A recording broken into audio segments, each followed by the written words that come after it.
221명의 여성 포로를 태운 이 군함은 영국에서 호주로 출항했습니다. 군함이 도착했을 때쯤에는 배에 있던 여성 포로 대부분이 임신 중이었습니다. 오늘날에도 일부 호주인들은 여전히 건국의 어머니들이 매춘부였다고 굳게 믿고 있습니다. 이 주장이 가혹하게 들릴지 모르지만 이는 역사적 사실을 반영하는 것입니다. 실제로 호주 최초의 여성 식민지 주민들은 대부분 죄수들이었습니다. 범죄자들의 나라 18세기, 영국은 산업혁명을 경험했습니다. 산업 생산과 광활한 식민지에 힘입어 대영 제국은 점차 부유해졌고 그분은 섬나라로 흘러들어갔습니다. 그러나 동시에 영국 사회의 경제 자유화는 심각한 빈부격차를 초래했습니다. 당시 영국의 인구는 급속도로 증가했지만 산업 발전은 이러한 과잉 인구에게 충분한 고용 기회를 제공하지 못했습니다. 빈곤으로 인해 수많은 실업자들이 도시와 농촌을 떠돌았습니다. 한편, 영국은 사회 질서를 유지할 강력한 경찰력을 구축하지 못했고, 그 결과 높은 범죄율과 교도소 과밀 현상이 지속되었습니다. 1717년 초, 영국 의회는 범죄자들을 북미 식민지로 추방하는 결의안을 통과시켰습니다. 이는 교도소의 부담을 줄이고 식민지 개발의 범죄자들을 활용하기 위한 것이었습니다. 그러나 1775년 미국 독립전쟁 발발로 영국은 북미에 대한 통제력을 상실했고 이들을 북미로 추방하려는 계획은 실행될 수 없었습니다. 이 무렵 영국 감옥은 이미 포화 상태였고 정부는 다른 유배지를 긴급히 찾아야 했습니다. 1779년 영국 정부는 유배지 선정을 논의하기 위한 위원회를 설립했습니다. 위원회는 유배지가 쉽게 탈출할 수 없을 만큼 외딴 곳에 위치해야 하며 유배는 사형에 해당하지 않으므로 환경도 너무 가혹해서는 안 된다고 판단했습니다. 영국은 당초 아프리카로 수감자들을 보내려 했지만 대부분 역병과 혹독한 기후로 인해 곧 사망했습니다. 결국 위원회는 유명한 쿡 선장과 함께 항해하며 호주를 발견했던 자연주의자 뱅크스를 초청했습니다. 뱅크스는 호주를 추천하며 호주의 비옥한 토지와 취약한 토착 부족들을 고려할 때 1년 안에 자급자족이 가능할 것이라고 주장했습니다. 수년간의 논의 끝에 영국 정부는 1784년 호주에 유형지 설립을 승인했습니다. 1786년 동호주의 보타니 베이가 공식적으로 유형지로 지정되었고 조지 3세는 필립 선장을 초대 총독으로 임명하여 수감자 식민지화를 지휘할 책임을 맡겼습니다. 그해 필립 선장은 해군 및 행정 인력과 함께 736명의 죄수를 포함한 최초의 수감자 함대를 이끌었습니다. 그들은 중범죄로 추방된 것이 아니라 주로 작은 물건을 훔치는 것과 같은 빈곤으로 인한 경범죄로 추방되었습니다. 예를 들어 70세 여성은 12파운드의 치즈를 훔쳐서 추방되었고 또 다른 남성은 닭을 훔쳐서 추방되었습니다. 252일간의 항해 끝에 함대는 마침내 보타니 베이에 도착했습니다. 도중에 48명이 사망했지만 대부분은 살아남았습니다. 그러나 이 수감자들은 완전히 낯설고 혹독한 대륙에 직면했습니다. 남녀 성비, 호주에 도착한 후 식민지 주민들은 고된 정착 생활을 시작했습니다. 식민지의 자원은 극히 부족했고 필요한 도구와 숙련된 일꾼이 부족하여 매우 힘든 삶을 살았습니다. 식량은 그들의 가장 큰 관심사였습니다. 처음에는 뱅크스가 묘사했던 것처럼 자연 조건이 좋지 않았습니다. 기후는 극도로 불안정했고 독사와 곤충이 곳곳에 널려 있었습니다. 첫해 농작물은 대부분 들쥐에게 뜯어먹혔고 소와 양의 사망률은 높았습니다. 이후 필립은 수감자들을 포트 잭슨으로 인도했습니다. 그곳에는 풍부한 담수 자원과 비옥한 땅이 있어 정착에 이상적인 곳이었습니다. 포트 잭슨은 훗날 현재의 시드니가 되었습니다. 그럼에도 불구하고 그들은 여전히 식량 부족에 직면했습니다. 생존을 위해 식민지 주민들은 원주민을 약탈하고 야생동물을 사냥하기 시작했습니다. 시간이 지남에 따라 더 많은 수감자들이 호주로 보내졌지만 상황은 근본적으로 개선되지 않았습니다. 필립은 농업 기술을 개선하기 위해 정부에 숙련된 농부들을 보내달라고 요청했고 이는 마침내 식량 문제를 해결했습니다. 그러나 수감자들 사이의 격렬한 갈등은 줄어들지 않았습니다. 이들 수감자 대부분은 중범죄자는 아니었지만 혹독한 환경의 영향으로 점차 문제 해결을 위해 폭력에 의존하기 시작했습니다. 강자는 더 많은 차원을 차지했지만 약자는 종종 괴롭힘을 당했습니다. 이러한 약한 수감자 중 일부는 자신보다 약한 원주민에게 분노를 표출하여 폭력적으로 보복했습니다. 이러한 배경에서 필립 주지사는 호주로 추방된 여성이 너무 적고 남성 수감자들의 에너지를 발산할 수 없어 폭력이 심화되고 있음을 깨달았습니다. 따라서 여성 수감자의 수를 늘리는 것이 시급했습니다. 3. 여성 수감자의 도착 1789년 레이디 줄리아 나호를 타고 호주로 향하는 최초의 여성 수감자 집단이 있었습니다. 이 여성 수감자들은 대부분 사소한 절도와 같은 경범죄를 저질렀습니다. 그들은 일반적으로 남성 수감자보다 평균 1살 더 어렸고 대부분은 미혼 여성이었고 기혼자나 사별한 여성은 극소수에 불과했습니다. 항해 초기의 선원들은 해상 관습에 따라 여성의 승선을 허용하지 않았습니다. 그러나 선원들은 곧 여성 포로들을 아내로 삼기 시작했고 이는 항해 중 혼란을 야기했습니다. 또한 이들은 매춘을 강요당했고 그 수익의 대부분은 선원들의 주머니로 흘러들어갔습니다. 매춘으로 추방되지는 않았지만 생존을 위해 이러한 운명에 굴복해야 했습니다. 긴 항해 끝에 여성 포로들 대부분이 임신하여 호주 최초의 아이들의 어머니가 되었습니다. 이 여성 포로들은 호주 건국의 어머니들이 되었습니다. 4. 사회 분위기의 변화. 호주 초기에 극심한 어려움에도 불구하고 시간이 흐르면서 황무지가 개간되고 목초지가 조성되었으며 점차 축산업이 발전했습니다. 그러나 초기 식민지 주민들이 대부분 범죄자였기 때문에 영국 정부는 이 지역의 도덕성과 사회 질서를 우려했고 잠재력이 큰 이 식민지가 도덕적으로 타락한 곳이 될까 봐 두려워했습니다. 이러한 상황을 바꾸기 위해 호주 정부는 사회 질서 유지를 위해 남녀 수감자 간의 결혼을 장려하기 시작했습니다. 결혼은 자유의 상징이 되었고 많은 여성 수감자들은 자유를 얻기 위해 결혼했습니다. 이러한 결혼 모델은 여성 수감자들에게 일종의 자유를 부여했지만 여전히 진정한 평등의 지위를 달성하지는 못했습니다. 그들의 주된 책임은 출산으로 식민지에 더 많은 자손을 제공하고 인구의 원천이 되는 것이었습니다. 사회 구조는 점차 개선되었지만 여성의 사회적 지위는 여전히 낮았고 여성 수감자들은 여전히 독립적인 개인이라기보다는 물건처럼 취급되었습니다. 시간이 흐르면서 호주의 사회적 태도는 점차 변화했고 여성의 사회적 지위도 점차 향상되었지만 이 모든 것은 이 여성들이 치른 엄청난 역사적 희생의 결과였습니다. 미국의 아버지 토머스 제퍼슨은 14살 노예 소녀와의 사이에서 6 아들을 두었지만 죽을 때까지 이를 부인하다가 거의 200년 후에 인정을 받았습니다. 토머스 제퍼슨은 미국인들에게 역사상 가장 위대한 대통령 중 한 명으로 칭송받으며 종종 조지 워싱턴에 이어 2번째로 존경받습니다. 그는 미국 독립전쟁 당시 워싱턴의 절친한 동지였을 뿐만 아니라 건국 이후 민주주의를 적극적으로 진흥하는 데 앞장섰습니다.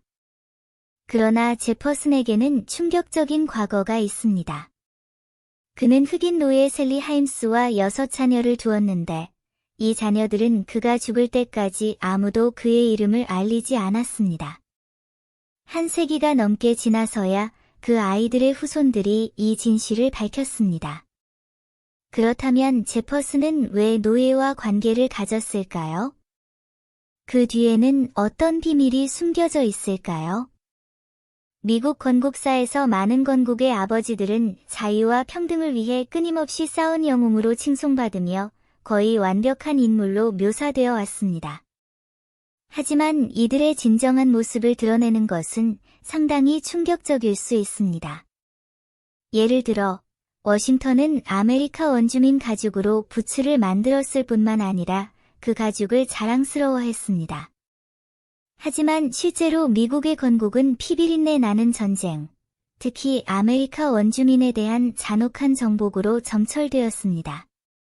건국의 아버지들은 아메리카 원주민의 땅을 빼앗고 그들의 거주지를 박탈하며 길고 치열한 갈등을 벌였습니다.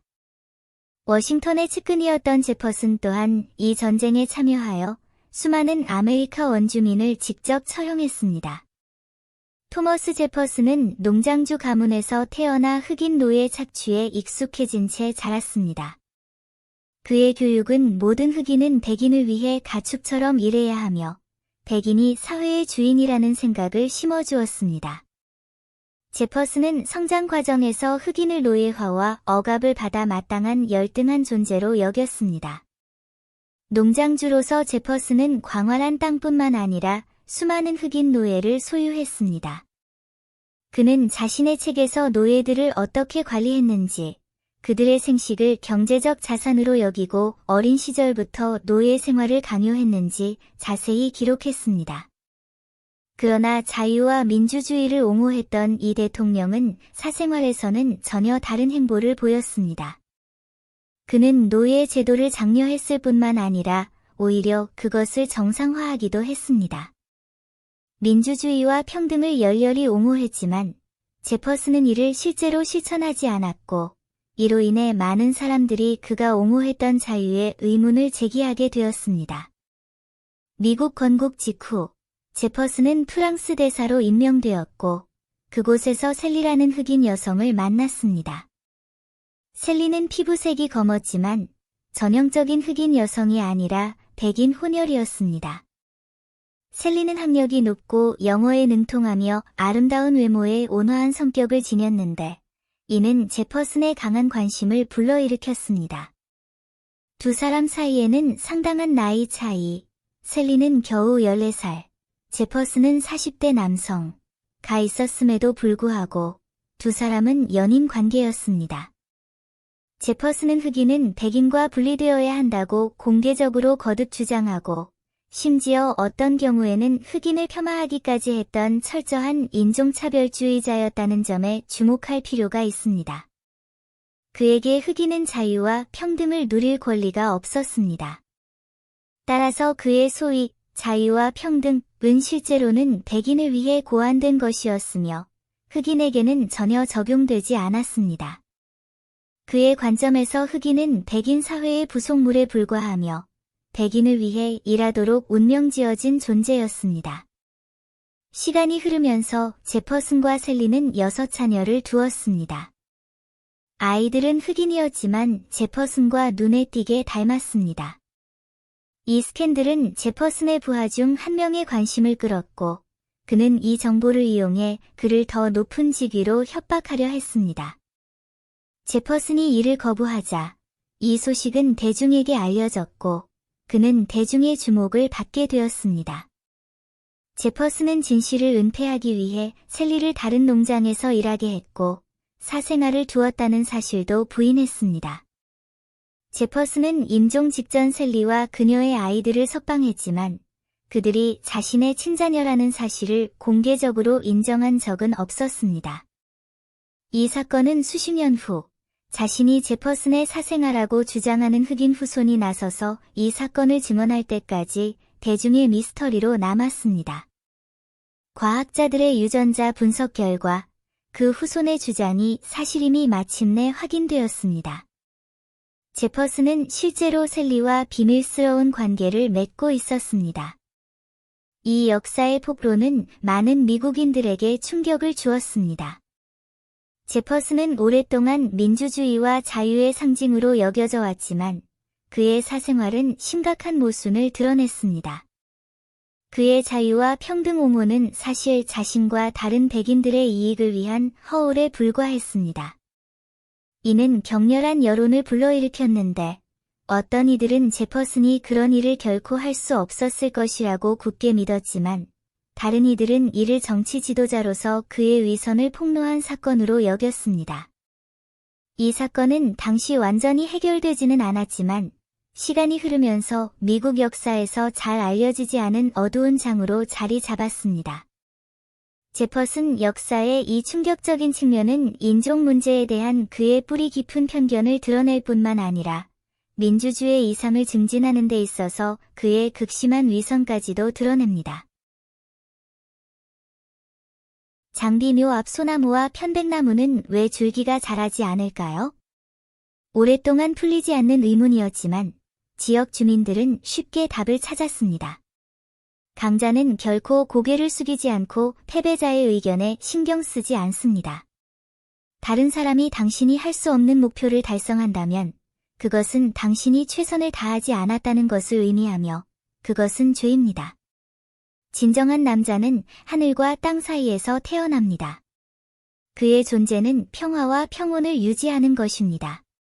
진정한 남자의 책임은 백성을 보호하고 정의를 지키고 그의 땅의 안정을 지키는 것입니다.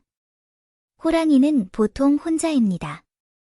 그들은 무리에 의존하지 않고 혼자서 살아남습니다. 이것이 그들의 강점입니다.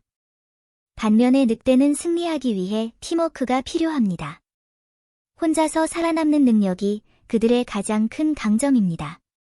한 사람이 1000명의 군대를 견딜 수 있습니다. 이것은 힘의 상징이자 진정한 남자의 화신입니다. 삼국시대의 비범한 용기와 지혜로 혼란스러운 세상에서 두각을 나타낸 영웅이 있었습니다. 당양에서 단 한 번의 함성으로 조조의 군대를 물리쳤고 강주에서 진공과 위공을 모두 이루었습니다. 강력한 포효로 조조의 군대를 격파했다. 라는 이 시는 장비의 영웅적 기계를 완벽하게 압축적으로 보여줍니다.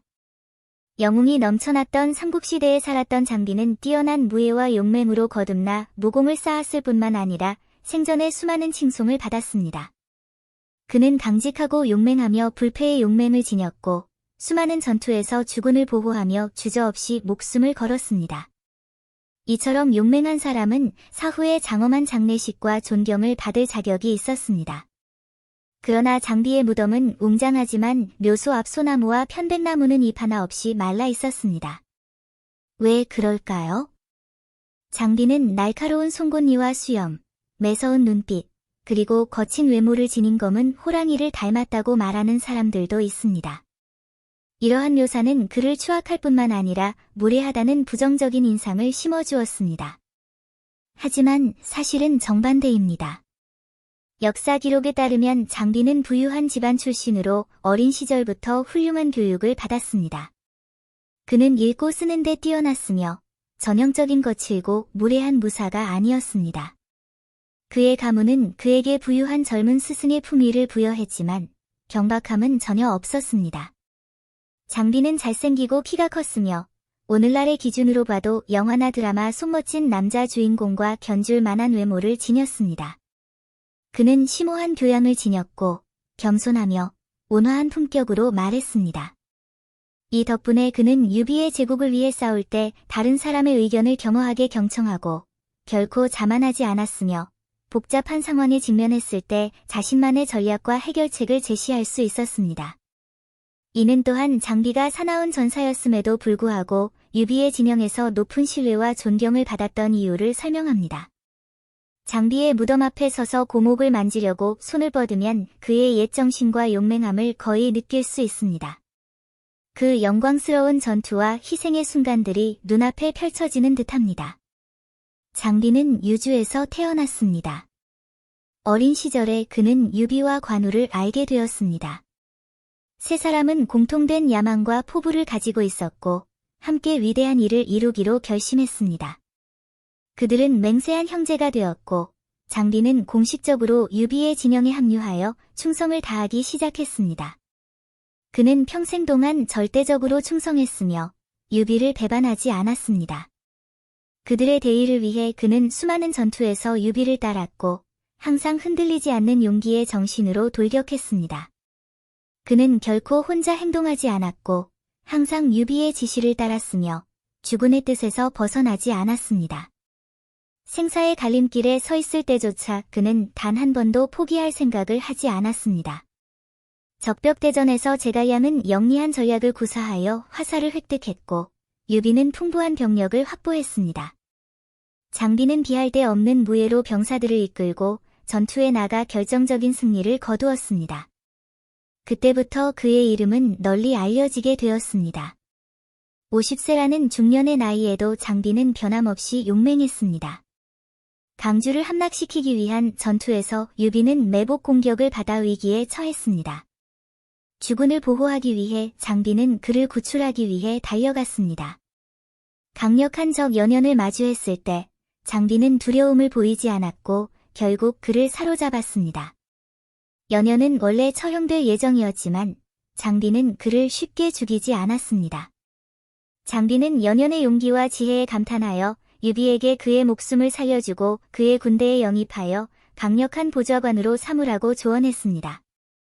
이 행동은 모든 사람에게 깊은 인상을 주어 장비가 단순히 용감한 전사가 아니라 그의 지혜와 전략적 통찰력을 인정하게 했습니다. 이러한 용감하고 총명한 행동으로 인해 장비는 유비의 깊은 사랑을 받았을 뿐만 아니라 가까운 형제로 여겨졌습니다. 유비는 그를 위해 웅장한 무덤을 만들었고 그의 존경과 애도는 넘쳐났습니다. 그러나 장비의 암살 소식은 유비에게 엄청난 타격이었습니다. 높은 훈장을 받은 장군을 잃은 것 외에도 더 중요한 것은 형제처럼 가까운 친구를 잃었습니다. 유비는 깊은 슬픔에 잠겼고 장비의 떠남을 받아들이고 싶지 않았기 때문에 그를 위해 무덤을 만들었습니다. 이 무덤은 일부 황제와 장군의 무덤만큼 호사스럽지는 않았지만 여전히 매우 정교했습니다. 오늘날 장비의 무덤은 여전히 대중에게 공개되어 사람들이 그의 용맹과 충성을 기억하는 장소가 되었습니다. 이상하게도 무덤 앞의 소나무와 편백나무는 한 장의 잎도 자라지 않았습니다. 나무들은 시들어 생기를 잃었습니다. 어떤 소나무와 편백나무는 본래 잎이 없지만 장비의 무덤 앞 나무들은 이러한 비정상적인 상태를 유지하고 있습니다. 어떤 사람들은 장비가 과음으로 인해 전투에서 전사했고 이로 인해 병사들의 불만이 커졌다고 말합니다. 사람들은 장비의 무덤에 머리가 없고 영혼과 기운이 없기 때문에 소나무와 편백나무가 자랄 수 없다고 믿습니다.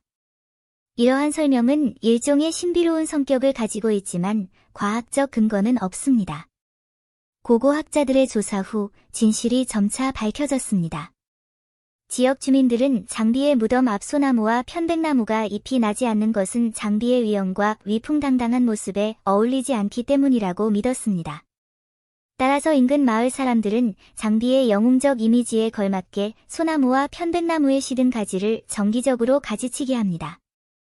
연구 결과 고고학자들은 나무에 인위적인 가지치기 흔적이 있었음을 발견하여 널리 유포되었던 이야기가 근거 없는 이야기가 아님을 증명했습니다. 또한 나무에 잎이 나지 않았다는 소문도 불식시켜 그 진짜 이유를 밝혀냈습니다. 어쨌든 장비가 더 이상 우리 앞에 직접 나타나지 않더라도 그의 정신과 영웅적 행적은 영원히 사람들의 가슴속에 새겨져 대대로 전해질 것입니다. 겨울이 지나고 봄이 돌아오듯이 영웅의 전설은 영원히 새롭게 남아 결코 사라지지 않을 것입니다.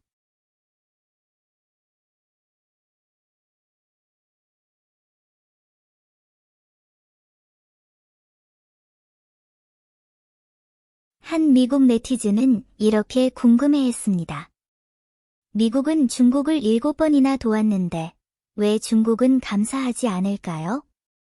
한 미국 네티즌이 미국은 중국에 여러 번 도움을 주었는데 왜 중국 국민들은 고마워하지 않는 걸까요?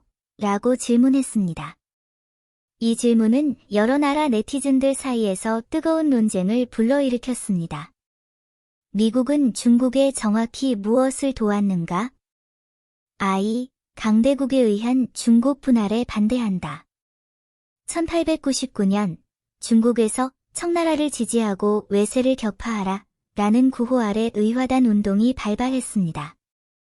이로 인해 외국 열강들은 중국에 대한 자신들의 이익이 침해되었다고 느꼈습니다. 이를 구실로 영국, 미국, 프랑스, 러시아, 독일, 일본, 이탈리아, 오스트리아 헝가리 등 8개국이 청나라를 상대로 침략 전쟁을 일으켰습니다. 청나라가 패배한 후 일본, 러시아 등 여러 나라가 이 기회를 이용해 중국을 분할하려고 했습니다. 당시 여러 나라는 이미 중국에서 세력권을 나눠 갖고 있었습니다. 제정 러시아는 만리장성 이북 지역을, 영국은 티베트를, 독일은 산둥성을, 일본은 타이완, 푸젠, 요동 반도 등을, 프랑스는 윈난, 광시, 구이저우를 각각 차지하기 원했습니다. 이 계획에 따르면 미국은 중국 분할에 불리할 것이었기에 분할 참여를 거부했습니다. 동시에 미국은 매우 강력한 산업 역량과 과잉 생산을 보유하고 있었습니다. 미국은 잉여 생산물을 소비할 거대한 시장이 필요했습니다. 미국은 청나라를 잠재력이 큰 시장으로 간주하고 개방 정책을 제안했습니다. 이는 모든 국가가 중국에서 동등한 무역 기회를 갖도록 요구함으로써 미국 상품이 중국 시장에 자유롭게 진입하고 무역을 통해 중국에 대한 미국의 장기적인 이익을 유지할 수 있도록 하기 위한 것이었습니다. 2. 복서 보상금 일부 환불. 1900년 팔국 동맹이 청나라를 패배시킨 후 미국의 반대로 중국을 분할하지는 않았지만 청나라가 의화단 의정서에 서명하도록 강요했습니다. 청나라는 여러 나라에 은화 4억 5천만 냥, 약 1억 2천만 냥을 배상해야 했고 이자를 포함하여 총 은화 9억 8천만 냥, 약 1억 2천만 냥을 지불해야 했습니다. 미국은 의화단 배상금의 7.32%인 약 3,293냥의 은화를 받았습니다. 1904년 미국 국무장관 존 헤이는 의화단 배상금이 과도했다고 공개적으로 시인했습니다. 주미 중국 공사 량청 또한 미국이 군비를 심각하게 부풀려 의화단 배상금으로 실제 손실보다 훨씬 많은 금액을 받았다는 사실을 발견했습니다. 이를 근거로 량청은 미국이 과다 지급된 의화단 배상금을 반환할 것을 강력히 주장했습니다. 1905년 미국의 중국인 배척법으로 인해 중국에서 대규모 미국 상품 불매 운동이 일어났습니다. 미국은 중국과의 관계 개선을 위해 과다 지급된 의화단 배상금 중 약 1250만 달러를 반환하기로 결정했습니다.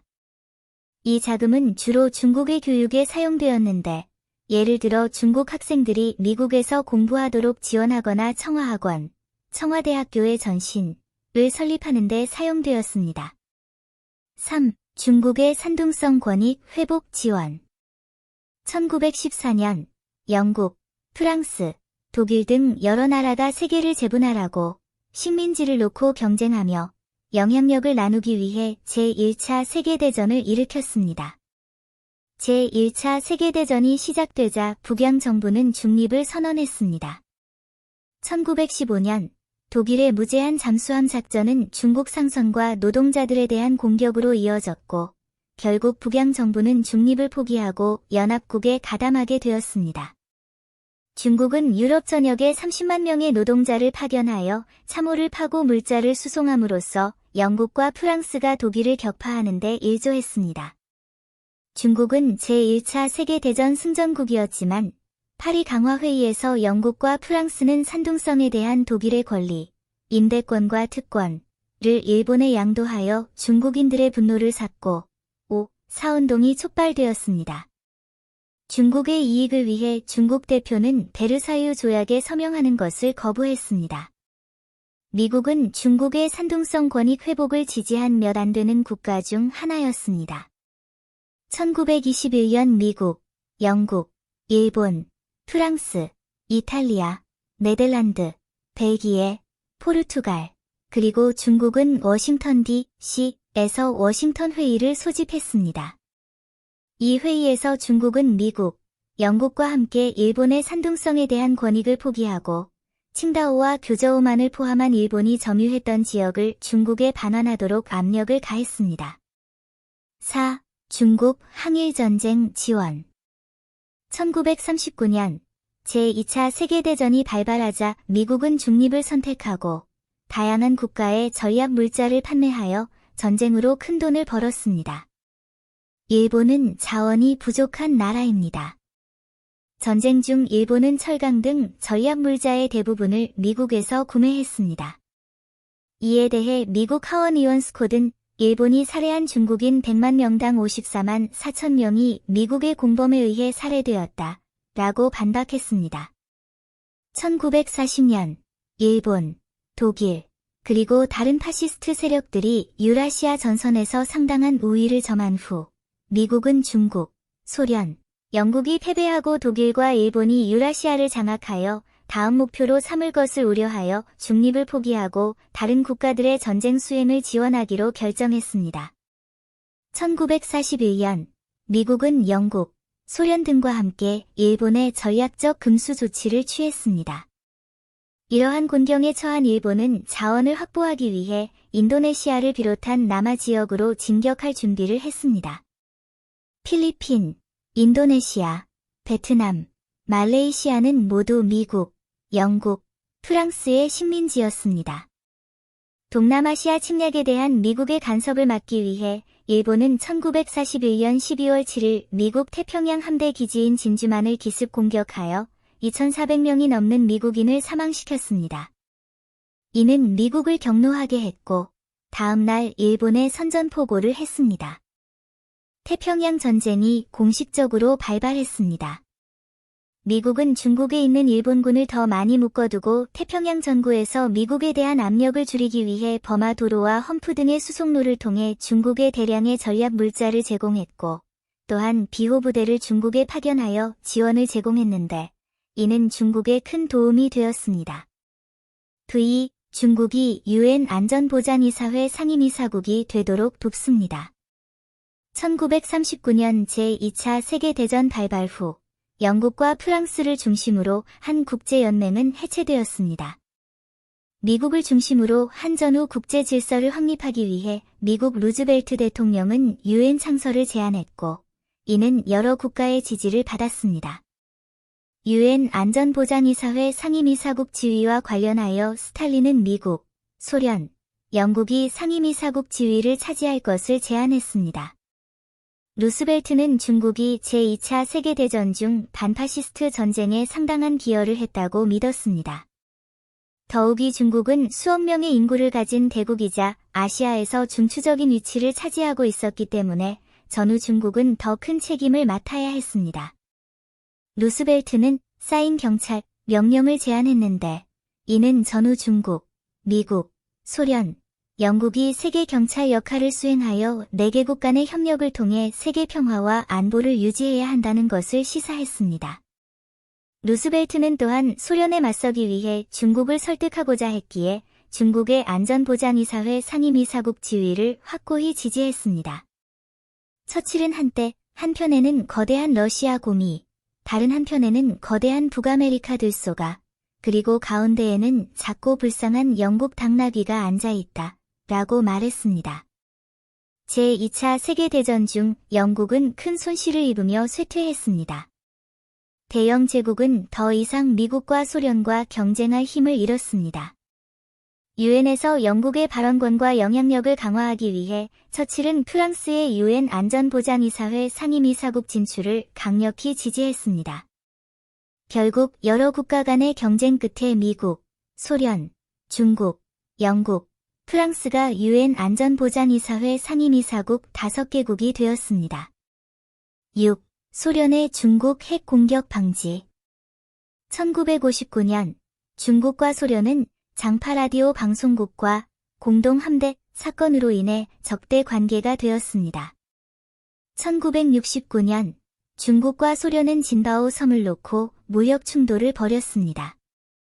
소련은 막대한 손실을 입었고 중국을 공격하기 위해 핵무기를 사용할 준비를 했습니다. 소련은 중국의 핵무기를 사용하기 전 미국의 태도를 가늠해보라고 지시했습니다. 1949년 중화인민공화국 수립 이후 중국은 친소련 외교 정책을 채택했습니다. 1950년 한국전쟁이 발발하여 중미 관계가 완전히 파탄났습니다. 소련은 미국이 중립을 지킬 것이라고 생각했습니다. 그러나 미국은 잠재적인 중소 핵전쟁으로 인한 핵방사능이 아시아 동맹국과 군사기지의 안보를 위협할 것을 우려했습니다. 또한 소련의 핵 억지력을 두려워하는 아시아와 유럽 동맹국들이 소련 편에 설 것을 우려했습니다. 따라서 미국은 소련의 중국 핵무기 사용에 반대했습니다. 미국은 소련의 중국 핵무기 사용에 반대하며 이 정보를 중국에 유출했습니다. 한편 중국은 1964년 첫 원자폭탄 시험에 성공하여 핵무장 국가가 되었습니다. 이로 인해 소련은 장단점을 따져보고 중국에 대한 원자폭탄 투하 계획을 포기했습니다. 7. 중국의 최혜국 지위 부여 및 중국의 WTO 가입 지원. 1969년 미국이 소련의 중국에 대한 핵무기 사용에 반대하면서 양국 관계는 완화되기 시작했습니다. 동시에 미국은 베트남 전쟁에 얽매여 소련과의 국제적 경쟁에서 입지를 잃고 있었습니다. 이로 인해 미국은 소련에 대한 견제를 위해 중국의 설득을 요청했고, 이는 중미 관계 개선에 더욱 기여했습니다.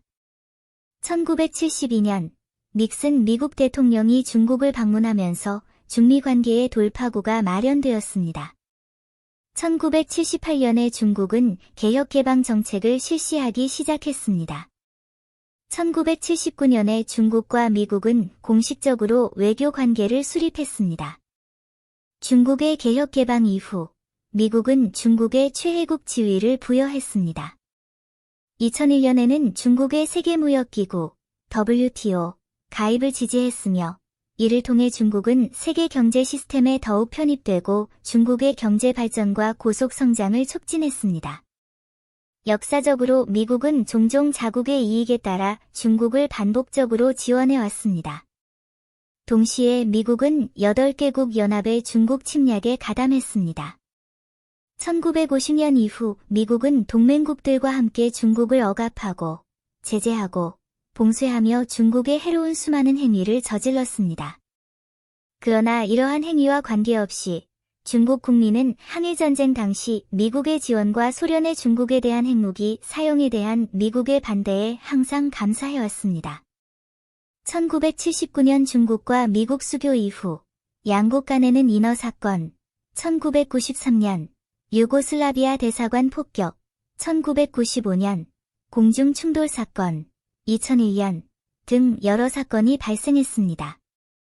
오바마 대통령 재임 기간 동안 그는 중국에 대응하기 위해 중국 군함의 60%를 태평양 지역에 배치하는 아시아 태평양 재균형 전략을 제안했습니다. 바이든 대통령 재임 기간 동안 그는 중국을 공동으로 억제하기 위해 동맹국들과의 협력을 강화했습니다. 트럼프 대통령 재임 기간 동안 그는 중국의 부상을 억제하기 위해 기술 전쟁과 관세 전쟁을 선동했습니다. 미국의 지속적인 중국 억압은 중국 국민들의 미국에 대한 호감도를 떨어뜨렸고, 이로 인해 감사를 표하기 어려워졌습니다.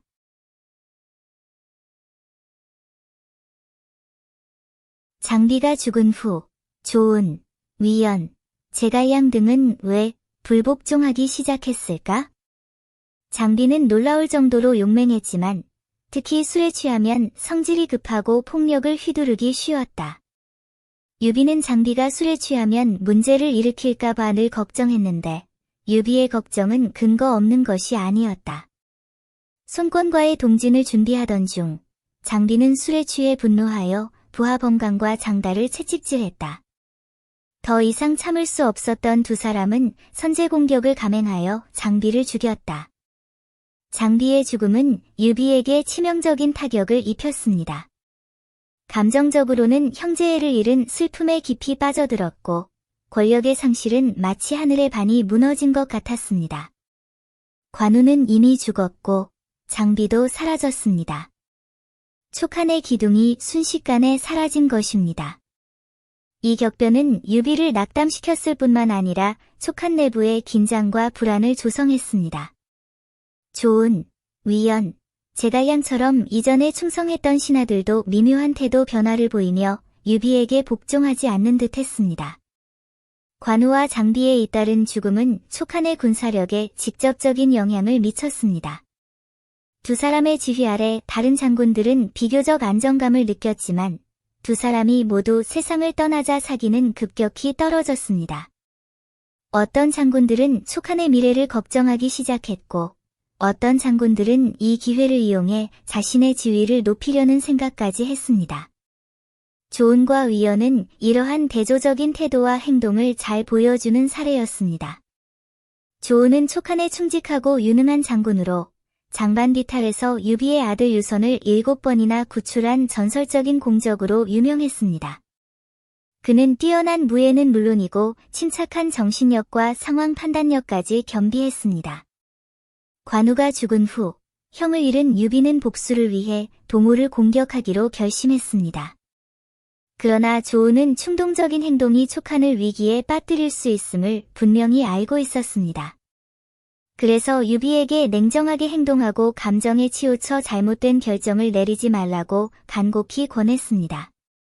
조우는 유비의 강한 충의와 의리가 미덕이기는 하지만 결정적인 순간에 위협이 될 수 있음을 깨달았습니다. 그래서 장비가 죽은 후 조우는 유비의 결정을 의심하기 시작했습니다. 그는 감히 유비의 의견에 정면으로 반박하지는 않았지만 심각한 결과를 초래할 수 있는 명령에는 묵묵히 저항하며 촉한의 미래에 대해 신중한 태도를 유지했습니다. 조은의 신중함과는 달리 위원은 다른 사고방식을 가지고 있었다. 비록 나중에 촉한에 입대했지만 이미 자신의 능력으로 군에서 자리를 확보한 상태였다. 그러나 위원은 신하로서 다소 어울리지 않는 성격을 가지고 있었는데 바로 야심이었다. 촉에 머문 기간이 짧았기에 위원은 승진을 갈망하고 더 높은 권력과 지위를 갈망했다. 그러나 촉한의 5호 장군은 난공불락의 요새였고 위원은 언제나 그들에게 복종할 수밖에 없었기에 끊임없이 불만을 품었다. 관우가 죽은 후 촉한의 군사 지형이 변했고 위원은 기회를 포착하기 시작했다. 장비가 죽은 후라면 그 빈자리를 메우고 자신의 지위를 높일 수 있을 것이라 믿었기 때문이다. 그래서 그는 유비의 총애를 얻기 위해 더욱 열심히 자신을 증명해 보였다. 그러나 유비는 그를 거의 무시하고 이주와 경주 출신에게만 중요한 직책을 주었으며 심지어 위원을 한중을 지키도록 파견하기도 했습니다. 이에 위원은 깊은 원망을 품었습니다. 유비가 지나치게 감상적이고 촉한의 장기적인 이익을 고려하지 않는다고 생각한 위원은 자신이 소외되었다고 느꼈고 더 이상 전처럼 명령에 온전히 복종하지 않기 시작했습니다. 한편 문관으로서의 제갈량 역시 엄청난 압력과 무력감에 직면했습니다. 유비의 성격은 점점 더 급진적으로 변해갔고 특히 군사적 의사결정에서 더욱 그러했습니다. 제갈량은 촉한이 건국된 지 얼마 되지 않았기 때문에 동호를 공격하기 전에 먼저 내부 권력을 공고히 하고 경제를 발전시키고 군대를 강화해야 한다고 생각했습니다. 그러나 유비는 이 조언을 무시하고 이릉 전투를 고집했습니다. 이 전투는 결국 실패로 끝나고 촉한에 막대한 손실을 안겼습니다. 무력함에도 불구하고 제갈량은 유비가 전쟁을 계속할 수 있도록 군사 자금을 모으기 위해 최선을 다했습니다. 정치적으로는 촉한 정권을 공고히 하기 위해 유비가 이주파와 형주파에 크게 의존했고 이는 촉한 내부의 갈등과 심각한 분열로 이어졌습니다. 제갈량은 여러 세력의 균형을 맞추기 위해 최선을 다했지만 여전히 뿌리 깊은 모순을 해결하지 못했고 상황은 점점 더 통제하기 어려워졌습니다. 유비는 말년에 점점 더 완고해졌고 주변 사람들의 조언을 듣지 않으려 했기에 제갈량은 여러 결정 과정에서 무력감을 느꼈습니다. 유비가 죽고 유선이 왕위에 오른 후에야 제갈량은 촉한의 실질적인 지도자가 되어 이전의 잘못된 결정을 바로잡고 촉한의 국가를 재건할 수 있었습니다. 중원 회복을 위해 북벌을 추진하는 데 전력을 다했지만 촉한의 국력이 부족하여 큰 진전을 이루지 못했습니다. 결국 제갈량은 과로로 인한 병으로 5번째 북벌 도중 사망했습니다. 그렇다면 장비 사후 조은, 위연, 제갈량과 같은 인물들이 유비의 명령에 의문을 제기하기 시작한 이유는 무엇일까요? 근본적인 이유는 장비의 죽음이 아니라 촉한 내부의 오랜 문제들이 점차 폭발적으로 커졌기 때문입니다. 첫째, 권력 다툼이 중요한 요인이 되었습니다. 장비 사후 촉한의 권력 구조가 변화했고 이전에는 소외되었던 일부 인물들이 권력 다툼을 통해 자신의 지위를 높일 기회를 모색하기 시작했습니다. 이러한 내부는 내부 불안정을 심화시켜 유비의 명령을 집행하기 어렵게 만들었습니다. 둘째, 충성심의 문제가 표면화되기 시작했습니다. 점점 더 많은 장군들이 유비의 결정, 특히 그가 지나치게 감정적이고 충동적으로 행동할 때의 건전성에 의문을 제기했습니다. 마지막으로 이상과 현실의 갈등 또한 유비의 의사결정을 위태롭게 했습니다. 유비는 한나라 부흥이라는 이상을 꾸준히 고수했지만 촉한 건국과 함께 더욱 복잡한 현실에 직면하게 되었습니다.